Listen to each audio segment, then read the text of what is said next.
Welcome to Padmini kitchen. இன்றைக்கி நான் வந்து பாசிப்பயிறு சுயம் பண்ண போகிறேங்க. இனிப்பு சுயம். அதுக்கு தேவையான பொருள் பாருங்கள். பாசிப்பயிறு இது வந்து 200 கிராம் இருக்குது. வெல்லம் ஒரு 150 கிராம், ஏலக்காய் 5. நம்ம ஒவ்வொட்டுக்கு நமக்கு வேக வைக்கிறோமே அதே மாதிரி தான் இந்த பாசிப்பயிரை வேக வச்சு எடுத்துக்கணும். ரொம்ப வேகக்கூடாதுங்க. முக்காப்பதம் வெந்த உடனே எடுத்து இந்த வெல்லத்தை நம்ம சேர்த்து அரைச்சிக்கணும். மிக்ஸியில் நைஸாக ஏலக்காய் போட்டு அரைச்சிட்டு நம்ம சுயம் பண்ணலாம்.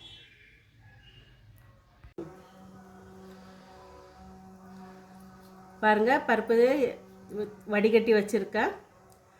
வெல்லம் வந்து கரைச்சி வச்சுருக்கேன். வெல்லத்தை இது கூட சேர்த்து நம்ம மறுபடியும் கொஞ்சம் நேரம் ஸ்டவ்வில் வச்சு எல்லாம் ஒன்று நல்லா சேர்ந்து வந்த பின்னால் நம்ம பூரணம் அரைச்சிக்கணுங்க. மிக்சியில் போட்டு பாருங்கள் சேர்த்தாச்சு. இது ஒரு 5 நிமிஷம் அடுப்பில் வைக்க போகிறோம். ஸ்டவ்வில் வச்சு அப்புறம் நம்ம மிக்சியில் நம்ம அரைச்சிக்கலாம். 4 ஏலக்காய் சேர்த்து மிக்சியில் அரைச்சிக்க போகிறோம். இப்போ இந்த பூரண உருண்டை நம்ம டிப் பண்ணி போடுறதுக்குங்க மேல் மாவு வேணும் இல்லை. இதுக்கு வந்து மைதா மாவு. இது வந்து நம்ம தோசை மாவு பதத்துக்கு தனியாக கரைச்சிக்கணும் உப்பு போட்டு. இந்த மாவும் பண்ணிக்கலாம் மைதா மாவுலையும். இது வந்து பச்சரிசிங்க, ரேஷன் அரிசி. ஒரு கப் அளவு ஊற வச்சுருக்கேன். இதையும் நம்ம மிக்சியில் அரைச்சிட்டு நம்ம தோசை மாவு அளவு கரைச்சி இதில் கூட நம்ம டிப் பண்ணி போடலாம். 2 மாவுலையும் நம்ம டிப் பண்ணி போடலாம். ரொம்ப நல்லாயிருக்கும்.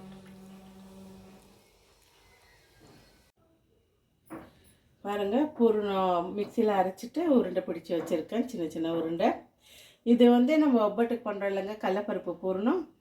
அந்த பூரணத்தில் கூட நம்ம இந்த மாதிரி நம்ம சுயம் பண்ணலாம். அதே மாதிரி நம்ம ட்ரை ஃப்ரூட்ஸ் கூட இதே மாதிரி நம்ம அதுக்கு வந்து நம்ம டேட்ஸில் போட்டு நம்ம வெல்லமெல்லாம் சேர்க்கக்கூடாது. சேர்க்காமல் அது கூட உருண்டை பிடிச்சி அது இந்த மாதிரி டிப் பண்ணி ட்ரை ஃப்ரூட்ஸில் கூட சுயம் பண்ணலாம். இது பாருங்கள், இது வந்து அரிசி மாவு ஊற வச்சு ஒரு டம்ளர் அரிசி ஊற வச்சு அரைச்சது. இது வந்து மைதா மாவு கரைச்சி வச்சுருக்கேன். இப்போ பாருங்கள், இது டிப் பண்ணி போட போகிறேன். எண்ணெய் முதல்ல அடுப்பில் காய வச்சு வச்சுட்டேன். பாருங்கள், இந்த மாதிரி டிப் பண்ணி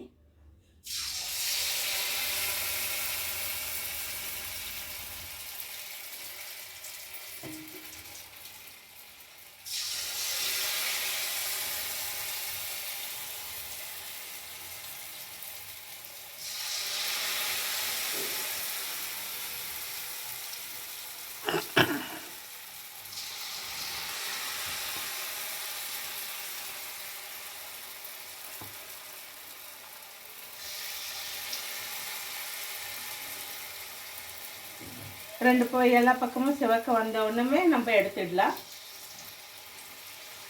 பாசிப்பயிறு சுயம் ரெடிங்க.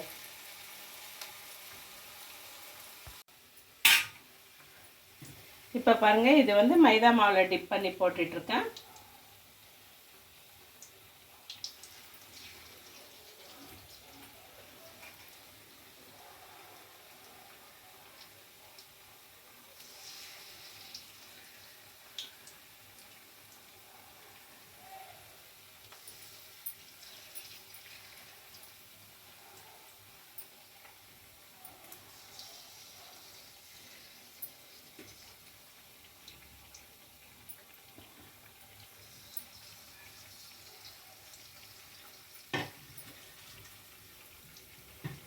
இது கொஞ்சம் சாஃப்டாக வருங்க, மைதா மாவுது மேல் மாவுது.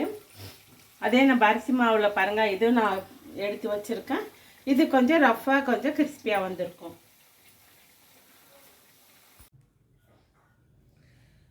பாசிப்பயிறு சுயம் ரெடிங்க. இது வந்து அரிசி மாவில் டிப் பண்ணது, இது மைதா மாவில் டிப் பண்ணதுங்க. ரெண்டும் நல்லா கிறிஸ்பியாக சாப்பிட்றதுக்கு ரொம்ப நல்லாயிருக்கும். என்னோடய சேனல் பிடிச்சிருந்துச்சுன்னா சப்ஸ்கிரைப் பண்ணுங்கள், ஷேர் பண்ணுங்கள், கமெண்ட் பண்ணுங்கள்.